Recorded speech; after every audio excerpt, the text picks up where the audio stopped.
পোনপ্ৰথমে সকলোকে নমস্কাৰ। মই হিমাংশু আপোনালোকক অন্য এটা ভিডিঅ'লৈ স্বাগতম জনাইছোঁ। বৰ্তমান গৈ আছোঁ মই জেঠাইহঁতৰ ঘৰলৈ আৰু জেঠাইহঁতৰ ঘৰ আহি পেলাই আপোনালোকক দেখাইছিলোঁ যেন আগৰ মিনি ব্লগটোত এই নামঘৰ ভিডিঅ'টো তাতোতকৈ অলপ আগবাঢ়িল কাম আৰু আপোনালোকক দেখাই আছোঁ। আৰু মই এতিয়া লগৰ এটা ঘৰলৈ যাবলৈ ওলাইছোঁ।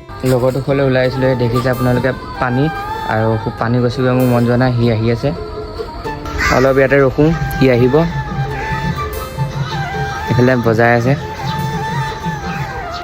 লগৰটো ঘৰ আহি পালোঁ আৰু লগৰটো ঘৰ আহি পেলাই সিহঁতক দেখি পেলাই আমাৰ সৰুকালৰ কথা মনত পৰি গ'ল। একেটা ঠাইতে আমি কেৰম বৰ্ড খেলিছিলোঁ, সিহঁতে যেনেকৈ খেলি আছে আমি এনেকৈ ইমান ফূৰ্তি ফাৰ্তা কৰিছিলোঁ।